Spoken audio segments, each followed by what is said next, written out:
والصلاة والسلام على سيد المرسلين أما بعد فأعوذ بالله من الشيطان الرجيم بسم الله الرحمن الرحيم الصلاة والسلام عليك يا رسول الله الصلاة والسلام عليك يا حبيب الله الصلاة والسلام عليك يا نبي الله وعلى آلك وأصحابك يا نور الله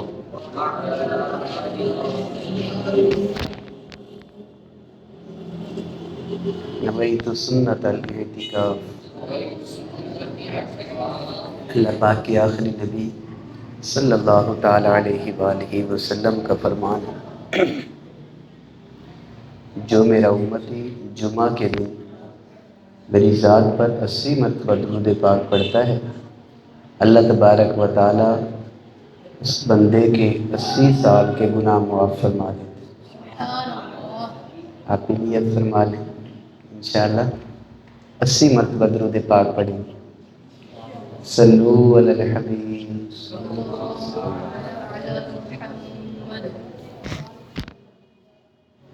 ہم نے خطا میں نہ کی، تم نے عطا میں نہ کی، کوئی کمی سرورا تم پہ کرو تو۔ اللہ تبارک و تعالیٰ نے قرآن کریم کے اندر پہلے پارے کے اندر ارشاد فرمایا، کیف تکفرون باللہ وکنتم امواتا فاحیاکم ثم یمیتکم ثم یحییکم ثم الیہ ترجعون۔ فرمایا تم اللہ کا انکار کیسے کر سکتے ہو حالانکہ تم مردہ تھے، اس نے تمہیں زندگی عطا فرمائی، پھر تمہیں موت دے گا، پھر زندہ کرے گا اور اسی کی طرف تمہیں لوٹایا جائے گا۔ اس آیت کریمہ کے اندر اللہ تبارک و تعالیٰ کی معرفت حاصل کرنے کا حکم فرمایا گیا اور دلائل انفس کے ذریعے سمجھایا گیا کہ اللہ کی ذات موجود ہے۔ معرفت الہی، اللہ کی معرفت حاصل کرنے کے قرآن نے کثیر مقامات پہ کثیر دلائل بیان فرمائے۔ ان تمام دلائل میں سے ایک قسم ہے دلائل انفس، اللہ کی معرفت حاصل کرنے کے وہ ذرائع کہ جو بندے کی ذات میں موجود ہیں۔ اب اللہ تبارک و تعالیٰ نے یہ جو بندے کے اندر ذرائع رکھے کہ یہ اپنے رب کو پہچانے، اپنے مالک اور خالق کو پہچانے، اگر بندہ غور کرے تو یہ بندے کی زندگی، حیات، یہ سانسوں کا چلنا، یہ بندے کا وجود، بچپن، جوانی، بڑھاپا اور پھر موت، یہ ساری چیزیں اللہ تبارک و تعالیٰ کے وجود پر دلالت کرنے والی ہیں۔ معرفت حاصل کرنا یہ انتہائی ضروری ہے۔ سب سے اہم فریضہ جو ایک انسان پر ہے وہ اللہ کی معرفت کا حاصل کرنا ہے۔ وَمَا خَلَقْتُ الْجِنَّ وَالْإِنسَ إِلَّا لِيَعْبُدُونَ، کہ فرمایا کہ میں نے انسان اور جنوں کو اس لیے پیدا کیا کہ وہ میری عبادت کریں۔ مفسر امام مجاہد کا قول ہے، وہ فرماتے ہیں یہاں یعبدون سے یعرفون مراد ہے کہ اللہ نے اس لیے لوگوں کو پیدا کیا کہ تاکہ وہ میری معرفت حاصل کریں۔ رب کی معرفت حاصل کرنا سب سے اہم فرض ہے بندے پر۔ ایک حدیث قدسی ہے، رب کائنات نے ارشاد فرمایا کنت کنزا مخفیا، میں چھپا ہوا خزانہ تھا، فَأَحْبَبْتُ أَنْ أُعْرَفَ فَخَلَقْتُ الْخَلْقَ لِأُعْرَفَ۔ فرمایا کہ میں چھپا ہوا ایک خزانہ تھا، تو میں نے اس بات کو پسند کیا کہ میں پہچانا جاؤں، تو میں نے مخلوق کو پیدا کیا اس لیے کہ تاکہ وہ مجھے پہچان جائیں۔ بندوں کو پیدا کرنے کا جو مقصد بیان کیا گیا وہ رب کائنات کی معرفت کا حاصل کرنا ہے۔ اہم ترین فریضہ معرفت پر داتا حضور رحمۃ اللہ تعالی علیہ نے کثیر کلام کیا، بہت کلام کیا، اور پھر فرمایا کہ کیا معرفت علم سے حاصل ہو سکتی ہے؟ کیا معرفت عقل سے حاصل ہو سکتی ہے؟ سوال قائم کیا۔ پھر فرمایا کہ نہیں، اللہ کی معرفت نہ علم سے حاصل ہو سکتی ہے نہ عقل سے حاصل ہو سکتی ہے، یہ محض اللہ کا فضل ہے، جسے چاہے اپنی معرفت عطا فرمائے۔ جس کو معرفت ملتی ہے نا وہ کہاں تک پہنچ جاتا ہے۔ آؤ اللہ کے رسول صلی اللہ تعالیٰ علیہ وآلہ وسلم کا فرمان سناتا ہوں، مسند فردوس کی حدیث پاک۔ نبی رحمت شفیع امت صلی اللہ تعالیٰ علیہ وآلہ وسلم نے ارشاد فرمایا، اگر تم اللہ کو ایسے پہچان لو جیسے اسے پہچاننے کا حق ہے تو سمندروں پر چلنے لگو، اور تمہاری دعا سے یہ پہاڑ بھی اپنی جگہ چھوڑ دیں۔ جب بندے کو رب کی معرفت حاصل ہوتی ہے، اس مقام پہ پہنچ جاتا ہے، تو پھر بھلے وہ سمندروں پر چلے اور پھر بھلے پہاڑوں کو حکم دے تو پہاڑ اپنی جگہ کو چھوڑ دے۔ قاضی ایاز مالکی رحمۃ اللہ تعالی علیہ، ان کے بارے میں ہے فضیل بن ایاز رحمۃ اللہ علیہ، ان کے بارے میں مینا شریف کے میدان میں تھے اور یہ فرمانے لگے کہ اگر کوئی اللہ کا بندہ یہ کہہ دے کہ اے پہاڑ تو پھیل جا، تو پہاڑ پھیلنا شروع ہو جائے، لمبا ہونا شروع ہو جائے۔ آپ کا یہ فرمانا تھا تو پہاڑ لمبا ہونا شروع ہو گیا۔ جب آپ نے دیکھا تو فرمایا کہ اے پہاڑ ٹھہر جا، میں نے تجھے حکم نہیں دیا، پہاڑ رک گیا۔ یہ اللہ کے بندوں کو طاقت اللہ نے عطا فرمائی۔ کب؟ جب رب کی معرفت حاصل ہو جائے۔ معرفت الہی ہی ایک ایسا ذریعہ ہے کہ جو بندے کو بہت اعلیٰ مقام تک پہنچا دیتا ہے۔ حاصل کیسے ہو؟ داتا حضور رحمۃ اللہ تعالی علیہ نے تو یہ فرمایا ہے کہ یہ معرفت اللہ کا محض فضل ہے، اور ملتا کسے ہے اس پر بھی آپ نے آگے چل کے کلام جو کیا آپ نے فرمایا کہ جب بندہ اپنی انانیت کو، اپنی میں کو، اپنی خود غرضی کو اور تکبر کو ختم کر دیتا ہے تو اللہ تبارک و تعالیٰ کی اسے معرفت نصیب ہو جاتی ہے۔ بڑا آسان ذریعہ، میرا سٹیٹس ہے، میرا بڑا مقام ہے،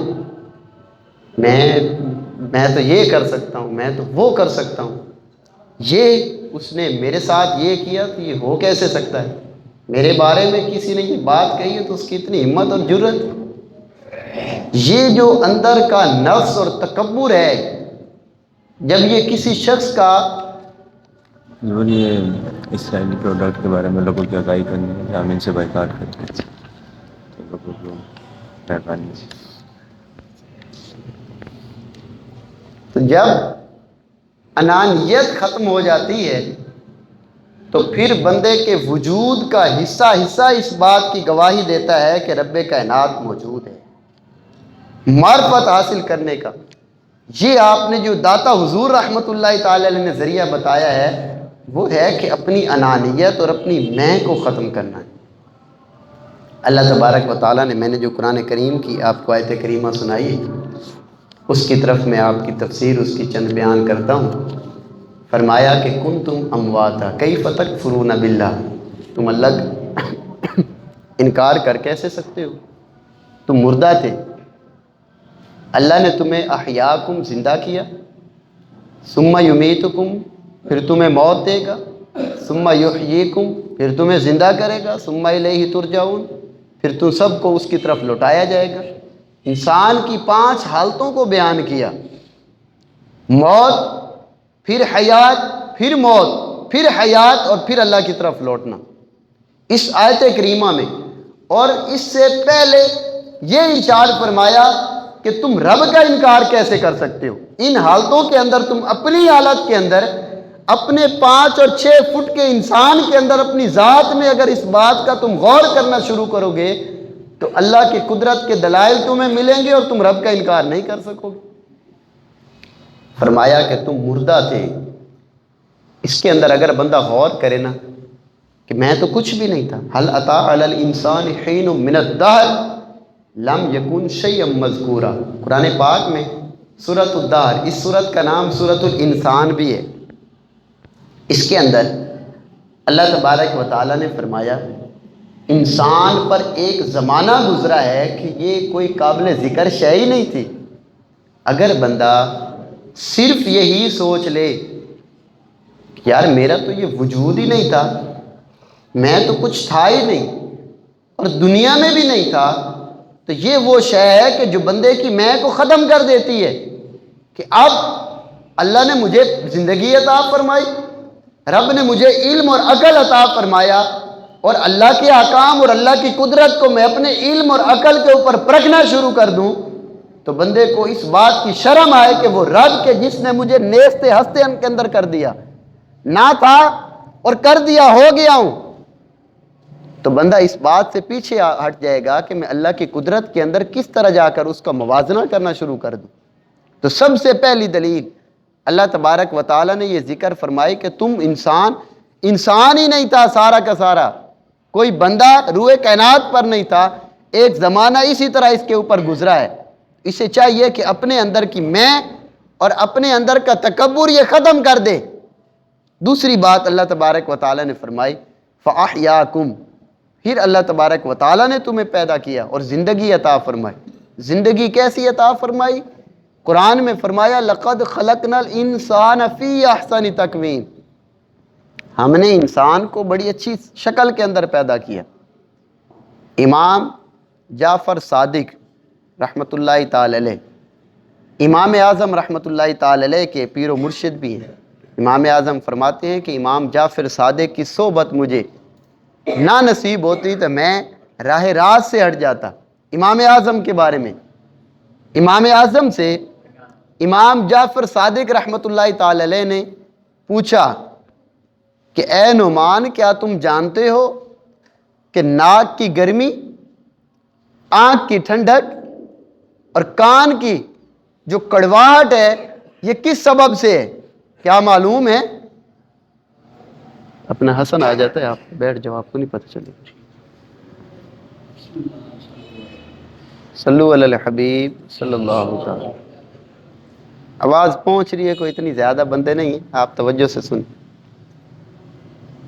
تو امام جعفر صادق رحمۃ اللہ تعالی علیہ نے جب پوچھا، امام صاحب نے عرض کی امام اعظم نے کہ حضور مجھے اس بارے میں علم نہیں ہے۔ تو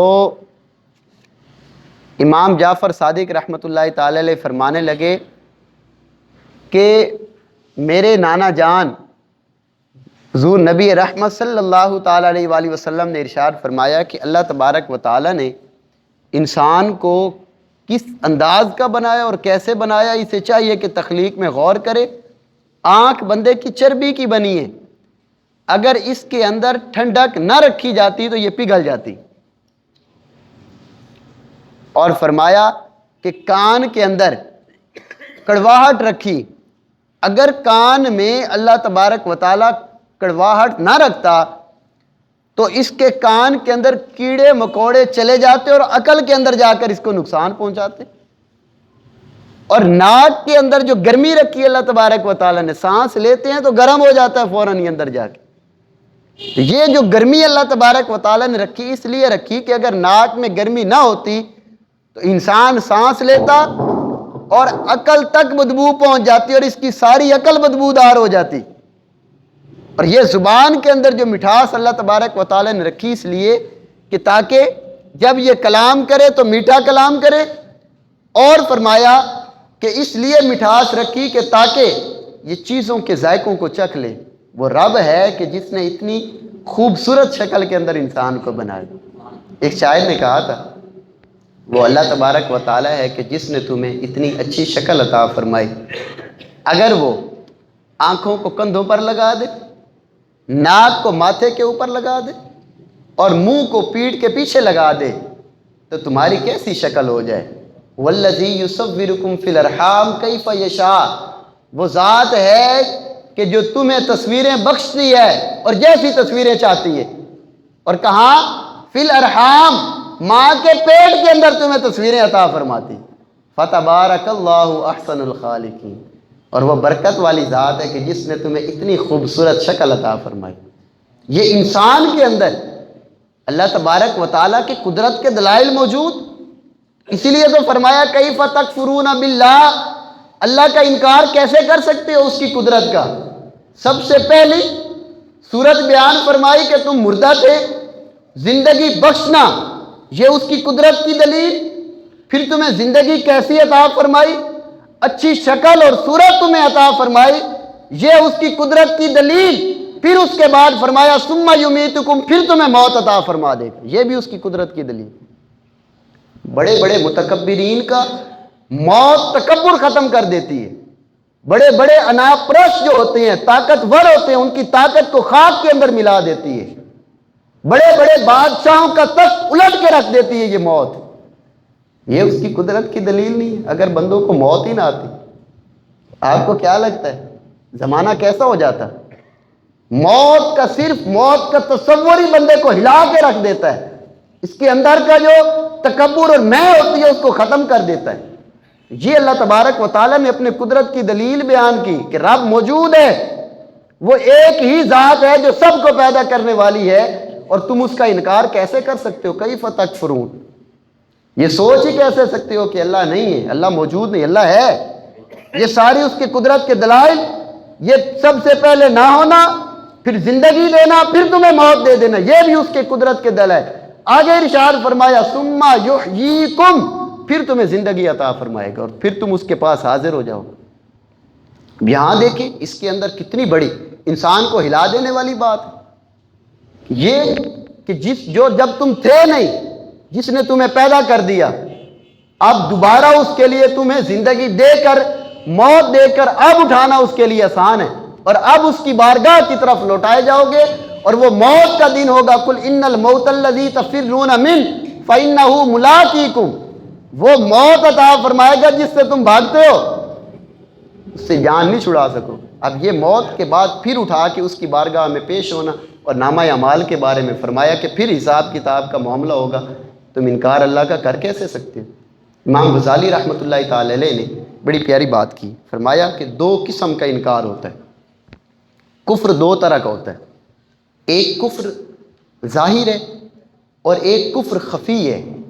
ظاہر کفر کیا ہے؟ اللہ کے وجود کا انکار کر دینا، اللہ تبارک و تعالیٰ کی قدرت کا انکار کر دینا، جیسے کفار ہیں ظاہری طور پہ اللہ تبارک و تعالیٰ کو نہیں مانتے، رب کو مانتے ہی نہیں ہیں تو کفر کرتے ہیں، انکار۔ ایک یہ کفر کی صورت ہے، آپ نے دوسری بھی بیان کی، فرمایا کہ دوسری کفر کی یہ صورت ہے کہ اپنی خواہشات کا غلام بن کے رہنا، اللہ کے احکام کو پس پشت ڈال دے دینا۔ یہ ظاہراً تو انکار نہیں ہے، لیکن یہ بھی انکار کی ایک قسم ہے، کفر کی ایک قسم یہ بھی ہے۔ اللہ تبارک و تعالیٰ نے قرآن میں بیان کیا، آپ نے دلائل دیے، افرأیت من اتخذ الہہ ہوا، کیا تم نے اس کو نہیں دیکھا کہ جس نے اپنی خواہشات کو ہی اپنا خدا بنا لیا ہے، بعد اس کے کہ اس کو علم آ چکا تھا، علم بھی تھا اس کا۔ افرأیت من اتخذ الہہ ہوا علی علم، فرمایا قرآن پاک کے اندر، یعنی اس کو علم ہونے کے باوجود بھی اس نے اپنی خواہشات کو خدا بنا لیا۔ اب جو بندہ، کیا ہمارے اندر لوگ ایسے نہیں، نماز قضا نہیں کرتے کیا؟ صرف کس کے سبب؟ کاروبار کے سبب۔ اللہ اور اس کے رسول کی نافرمانی نہیں کرتے کیا؟ اپنی خواہشات کے سبب۔ صرف اپنی ذاتی خواہشات کے بعد احکام میں الہی کو اور مصطفیٰ کریم علیہ الصلوۃ والسلام کے احکام کو کیا آپس سے پشت نہیں ڈالتے؟ شادی اور غمی کے موقعوں پر ہمارے یہاں ایسے معاملات نہیں دنیا میں پائے جاتے. ہم اپنی خواہشات کی پیروی کرتے ہیں اور شریعت کا حکم کیا ہے اس کو چھوڑ دیتے ہیں. تو یہ خواہشات کی پیروی نہیں ہے تو اور کیا ہے کہ جس نے اپنی خواہشات کو خدا مالک بنا لیا. تو چاہیے تو یہ تھا کہ بندہ ہے تو بندہ بن کے رہتا. بندے کی جو تعریف بیان کی گئی نا، اور بندے کے بارے میں بڑی پیاری بات ایک نقل کی. ایک بزرگ تھے، وہ کسی غلام کو خریدنے کے لیے گئے. تو غلام سے پوچھا کہ نام کیا ہے؟ اس نے کہا جو نام پکارو گے وہی نام. کہا کھاؤ گے کیا؟ کہا جو دے دو گے کھا لوں گا. کہا کام کیا کرو گے؟ کہا جو فرماؤ گے حاضر ہوں. پھر اس کے بعد آپ نے کوئی اور سوال کیا تو اس نے کہا غلام ہوں، غلام کی کیا خواہشات ہے، جو آقا کا حکم بس وہی ہے. تو بزرگ رحمۃ اللہ تعالی علیہ نے سر جھکایا، فرمایا کہ یار اس طرح کا بندہ ہونا چاہیے. میں بھی تو بندہ ہوں اپنے رب کا. بندہ غلام کے ہی معنی میں، ہم بھی تو رب کے بندے ہیں. اللہ تبارک و تعالی نے جو دیا اس پہ راضی رہے. اس نے خوشی عطا فرمائی تو تب بھی راضی رہتے، اس نے غمی عطا فرمائی تب بھی راضی رہتے. تو بندہ تو اصل یہ تھا کہ جس نے اپنے بظاہر دنیا کا آقا ہے اس کا اور اس کا غلام بننے جا رہا ہے، اور اس کے احکام کا اتنا پیرو ہے کہ کہتا ہے جو بلاؤ گے وہی نام. غلام کا بھی کوئی نام؟ بندہ ہوں نا، میرا کیا نام ہے، میری کیا خواہشات ہے؟ غلام کی کوئی خواہشات ہوتی ہیں؟ بندے کی تو خواہشات ہی نہیں ہے. تو بندے کو، مسلمان کو چاہیے کہ رب کا ایسا بندہ بن کے رہے، کوئی اس کی اپنی خواہش کوئی خواہش نہیں ہے. اللہ اور اس کے رسول کا جو حکم ہے بس وہی خواہش ہے، بس جو انہوں نے فرما دیا وہی اسی کے مطابق زندگی گزارنی. اپنی خواہشات کے پیچھے کیا چلنا ہے؟ اس لیے مسلمان کو چاہیے کسی کاروبار کی وجہ سے تھوڑا سا دکان پہ ایک گاہک آ گیا اور کیا کیا ہم نے نماز ہی چھوڑ دی، جماعت ہی چھوڑ دی، گئی کام کا ٹائم. اس نے خواہشات کی پیروی کی کہ رب اور اس کے رسول کی پیروی کی؟ اللہ اور اس کے رسول کے احکام کو چھوڑ کر اس نے تھوڑا سا دنیاوی لالچ کے پیچھے. زندگی میں کئی معاملات ہوتے ہیں، اپنی عقل سے بندہ قیاس کر سکتا ہے کہ یار یہ میں خواہش کی پیروی کر رہا ہوں یا اللہ اور اس کے رسول کا یہ حکم ہے. اس لیے کفر کی یہ قسم بھی نہیں پائی جانی چاہیے. رب کی معرفت اس بندے کو حاصل ہوگی کہ جس کے اندر اس طرح کا بھی انکار نہیں ہوگا. ہمیں اسی لیے تو رب کی معرفت حاصل ہی نہیں ہوتی. جب اللہ کی معرفت حاصل ہوگی، میں نے حدیث پاک سنائی مستر الفردوس کی، فرمایا کہ جب تمہیں اللہ کی معرفت ویسے حاصل ہوگی کہ جیسے اس کی معرفت کا حق ہے، تو پھر جا کر تم سمندروں کے اوپر چلنے لگو گے، پہاڑ کو حکم دو گے تو وہ جگہ چھوڑ دے گا. یہ تب جا کے حاصل ہوگا کہ جب تم اللہ کی معرفت حاصل کرو. تو بندے کو چاہیے کہ دنیا میں آ کے سب سے اہم ترین فریضہ وہ اللہ کی معرفت کا. اگر ساری زندگی کے اندر اپنے رب کی پہچان ہی حاصل کر کے نہ کہ اپنی میں کے اندر ہی رہے، اپنی میں جب بندہ ختم کرتا ہے تو اللہ کی معرفت کی طرف جاتا ہے. یہ تو سب سے پہلا راستہ ہے. اس لیے تکبر، انانیت، خود غرضی، خود پسندی، یہ چیزیں میرے اندر سے نکل جائیں گی اور عاجزی، انکساری آ جائے گی. اللہ تبارک و تعالیٰ کی معرفت کے راستے ہمارے اوپر کھلنا شروع ہو جائیں. رب کائنات ہم سب کو عمل کی توفیق نصیب فرمائے. یہ ایک اعلان آیا ہے، یہ آپ توجہ سے سماعت فرما لیں. ہمارے فلسطین کے مظلومین مسلمان بھائیوں پر جو ظلم و ستم ہو رہا ہے یہودیوں کی طرف سے، جتنی یہودیوں کی کمپنیاں ہیں، کوشش فرمائیں مسلمانوں کا مال خریدیں، مسلمانوں کی کمپنیوں کا مال خریدیں اور انہی کو فائدہ پہنچائیں. جس سے جتنا ہو سکتا ہے وہ اس سے بچیں.